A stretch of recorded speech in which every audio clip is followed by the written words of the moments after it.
അനന്തശയനം മതിയാക്കുക. നല്ല ഉറക്കം കിട്ടിയോ? ആ ഉറങ്ങിപ്പോവും. സ്വയംവരം കഴിഞ്ഞതിന്റെ ക്ഷീണം കാണും. ഇന്നലെ ഞങ്ങൾ നിന്നെ എവിടൊക്കെ അന്വേഷിച്ചെന്നറിയോ? നീ വല്ല കടുകയും ചെയ്യുമോന്നായിരുന്നു അമ്മയുടെ പേടി. നീ അത്ര ശുദ്ധനല്ലാത്തോണ്ട് എനിക്കാ പേടിയില്ലായിരുന്നു. ശവത്തെ കുത്തരുത്. അപ്പൊ താൻ ആരാണെന്ന് സ്വയം ഒരു ബോധം ഉണ്ടല്ലോ. നന്നായി. നീ കല്യാണത്തിന് പോണോന്ന് പറഞ്ഞപ്പോ അത് നിന്റെ കല്യാണത്തിനാണെന്ന് ഞാൻ സ്വപ്നത്തിൽ കരുതില്ല. ഞാൻ പറഞ്ഞല്ലോ ഒരു അബദ്ധം. അബദ്ധങ്ങളുടെ ഒരു ഘോഷയാത്ര തന്നെയാണല്ലോ നിന്റെ ജീവിതം. പക്ഷെ ആ ഘോഷയാത്രയുടെ മുന്നിൽ കൊടിയും പിടിച്ച് നടക്കാൻ നീ എന്നെയാണല്ലോ തെരഞ്ഞെടുത്തതെന്ന് ഓർക്കുമ്പോഴാണ് ഒരു വിഷമം. അച്ഛൻ അയ്യോ എന്താ പക്ഷേ? ഹേയ് ഒന്നുമില്ല. വെട്ടുപൊത്ത് വെട്ടാൻ മരണു പറയുമ്പോ ആരാടോ ഞെട്ടാത്തത്? അച്ഛൻ എന്ത് പറഞ്ഞു? എടാ ശിവശിവ, അദ്ദേഹം ഉപയോഗിച്ച വാക്കുകളൊന്നും നിന്റെ മുഖത്ത് നോക്കി പറയാൻ ഒരു ഗുരുനാഥൻ എന്ന നിലയ്ക്ക് എനിക്ക് വിഷമമുണ്ട്. അത്രയ്ക്ക് മിളേച്ച. അവളെ കുട്ടി. അവൾക്ക് കുട്ടിയുണ്ടോ? അതല്ല, അവള് നിന്റെ ഭാര്യയല്ലേ? അവിടെ തന്നെ ഉണ്ട്. അവളെ വീട്ടിൽ കയറ്റിയോ? ആ, തന്റെ അമ്മയും പെങ്ങളും നിലവിളക്കും ആരതിയും ഒക്കെ ആയിട്ട് അകത്തേക്ക് കയറ്റി. പെൺകുട്ടി വലത് കാലെടുത്ത് വെച്ച് അകത്തേക്ക് കയറുകയും ചെയ്തു. മാഷേ, എനിക്കൊന്ന് വീട്ടിൽ പോണെന്നുണ്ടായിരുന്നു. അതിന് താൻ പട്ടാളത്തിലൊന്നും അല്ലല്ലോ. ലീവ് എടുത്ത് പെട്ടിയും കിടക്കോട്ട് വീട്ടിലോട്ട് കയറാൻ നേരെ വീട്ടിലേക്ക് പോവുക. അതല്ല മാഷേ, മാഷും കൂടി വന്നാ എനിക്കൊരു താങ്ങിന്. താങ്ങിനിപ്പോ ഈ 10 കയ്യിലിരിക്കട്ടെ. കൂട്ട് വേണോ അത്രേ? ഞാൻ ഒരു കാര്യം ചോദിക്കട്ടെ. ഞാൻ നിന്റെ മാഷാണോ അതോ നീ എന്റെ കാലനാണോ? എന്തായാലും ബലം ഒന്ന് തന്നെയല്ലേ. ഒന്ന് വെറുതെ ഇടോ. നിന്റെ തന്തയുടെ തെറി മുഴുവൻ രാവിലെ കുത്തിയിരുന്ന് കേൾക്കായിരുന്നു ഞാൻ. അതിന്റെ നാറ്റം ഒന്ന് മാറിക്കിട്ടാൻ വേണ്ടിട്ടാണ് കുളിച്ച് ശുദ്ധമായിട്ട് അമ്പലത്തിലേക്ക് പറഞ്ഞത്. ശിവ ശിവ. ഇവിടെ ഒന്നും കണ്ടിട്ടില്ലല്ലോ. എന്താ പേര്? മിസ്സിസ് പരമേശ്വരൻ. മിസ്സസ് ആണോ? മിസ് ആരും ഇല്ലേ? ഓർക്കപ്പുറത്ത് കിട്ടിയ ആളല്ലേ. മുഖം ശരിക്കും കാണുന്നത് ഇപ്പോഴാ. അല്ല, ഇതാണ് ഞാൻ കിട്ടിയ താലിയില്ലേ. ആ വെപ്രാളത്തിന്റെ ഇടയില് ഒന്നും അങ്ങോട്ട് ശ്രദ്ധിക്കാൻ പറ്റിയില്ല. ചില സാങ്കേതിക കാരണങ്ങളാൽ ഇന്നലെ രാത്രി വരാൻ പറ്റിയില്ല. ഇന്നലെ നമ്മുടെ ആദ്യരാത്രി ആയിരുന്നല്ലോ. ആദ്യരാത്രിയിൽ ആരും ഉറങ്ങാറില്ല എന്ന് പറയുന്നത് വളരെ ശരിയാ. ഇന്നലെ ഞാൻ ഒരുപോലെ കണ്ണടച്ചിട്ടില്ല. ഓരോന്ന് ആലോചിച്ച് ഹാലും ചോട്ടി കിടന്ന് ഉറങ്ങിപ്പോയി. ഉറങ്ങിയൊന്നുമില്ല. അച്ഛനെ എനിക്കങ്ങനെ മാലു വിചാരിക്കണ പോലെ പേടിയൊന്നുമില്ല. പിന്നെ അച്ഛന്റെ ഒരു സന്തോഷത്തിന് വേണ്ടി ഞാൻ പേടി അഭിനയിക്കുന്നല്ലേ. അവരുടെ സന്തോഷല്ലേ നമ്മുടെ സന്തോഷം. എന്തിനെങ്ങനെ പേടിക്കണേ? എന്റെ മീശ കണ്ടിട്ടാണോ? പുറമെ കാണുന്ന പോലെ ഞാനത്ര റഫ് ആൻഡ് ടഫ് ഒന്നും അല്ലട്ടോ.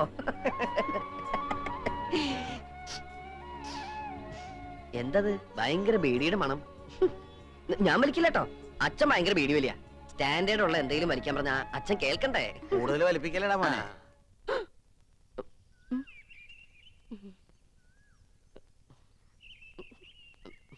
അച്ഛൻ എപ്പോ വന്നു? ഞാൻ വന്നിട്ട് 15 കൊല്ലായി. എന്നാ ഞാൻ അങ്ങട്. എങ്ങടെ?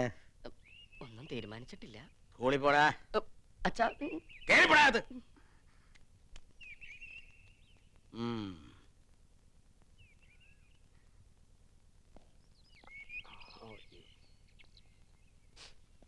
എന്താടാ കള്ളുഷാപ്പിൽ നിന്ന് ഇറങ്ങണ പോലെ മുഖം മറച്ച് ഇറങ്ങി പോണത്? വെറുതെ കാലും നീട്ടിയിരുന്ന് ചാമ്പൽ വലിച്ചു കേട്ടാണ്ട് ശംഭോ മഹാദേവന്ന് വിളിക്കേ. മനസ്സ് മാറട്ടെ. മുമ്പിൽ കൂടി എങ്ങനെ പോകും ഈശ്വര?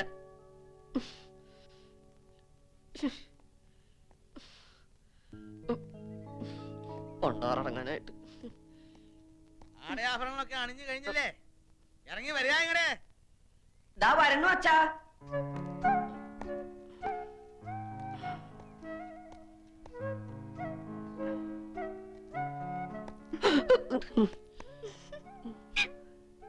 മാനം പോയി.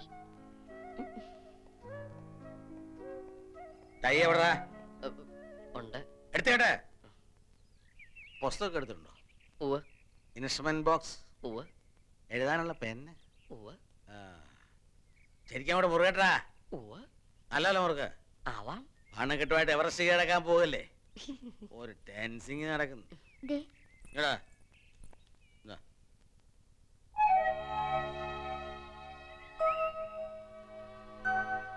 സമയത്ത് സ്കൂളിൽ പോകാൻ നോക്കടാ. വായി നോക്കി എന്താ കളിക്കുന്നേ? നീയും പോകാം.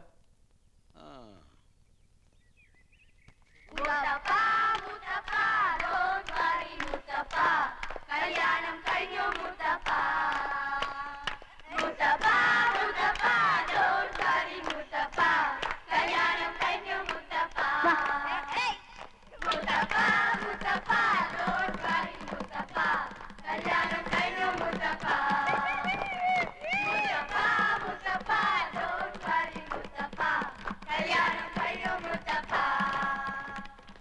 ഓമനക്കുട്ട മിസ്സസ് എങ്ങനെയുണ്ട് സുന്ദരിയ?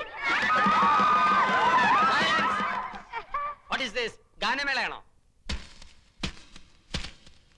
സുധാര ഇന്നത്തെ മെയില 4 മണിയോട്. മാഷ് ഒരു ഭാഗ്യവാനാ അല്ലടോ? അല്ല മാഷെ എപ്പോഴാ പാർട്ടി നടത്തുന്നത്? എന്ത് പാർട്ടി? മോനൊരു പെണ്ണിനെ കെട്ടിക്കൊണ്ട് വന്നില്ലേ, 10 പൈസ ചെലവില്ലാണ്ട്.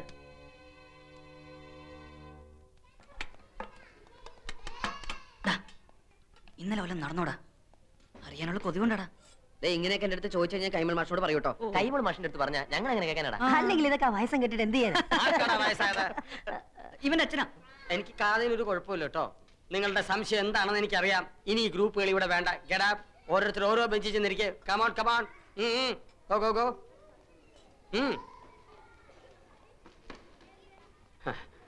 പിള്ളേരെ വഴിതെറ്റിച്ചല്ലോ. അതിന് ഞാനൊന്നും പറഞ്ഞു. കഷ്ടം. ഇരുന്ന് കഴിക്കേ.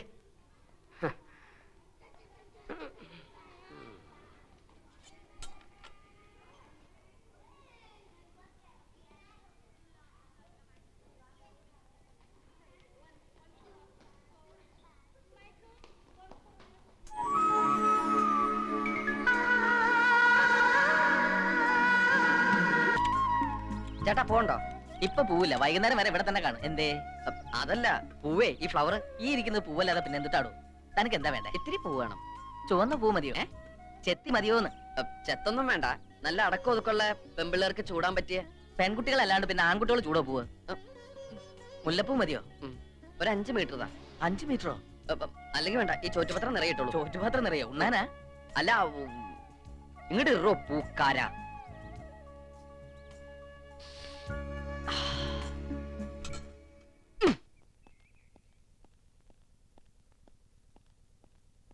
എവിടെടി അവൻ?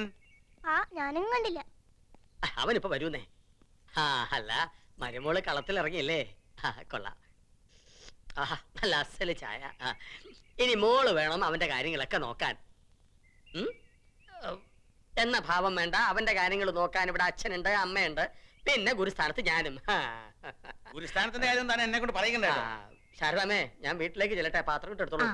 അത് പറയാൻ മറന്നു. മാഷിന്റെ വീട്ടിൽ നിന്ന് കൊണ്ടുവന്ന ആ പാത്രത്തിലാ മാലു ഓമനിക്ക് ഭക്ഷണം കൊടുത്തു വിട്ടത്. അങ്ങനെ ഒരു അബദ്ധം പറ്റിപ്പോയി. കൊറേ കാലായിട്ട് ഇവിടെയുള്ള എല്ലാവർക്കും അബദ്ധങ്ങളാണല്ലോ പറ്റുന്നത്. എന്താ ഇത്?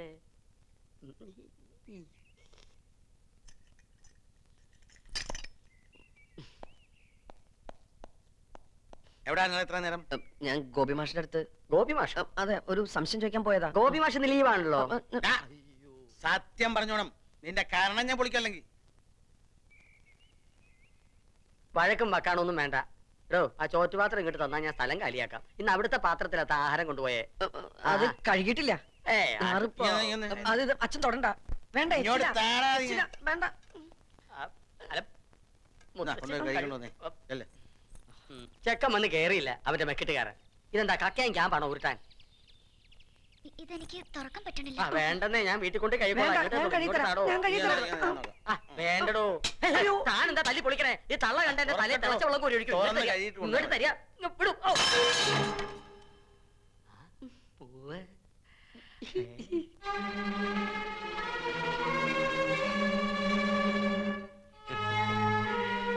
ഭീമസേന, ഭാര്യക്ക് കല്യാണ സൗദ്യം വാങ്ങി വന്നിരിക്കാനല്ലേ? കൊടുക്ക.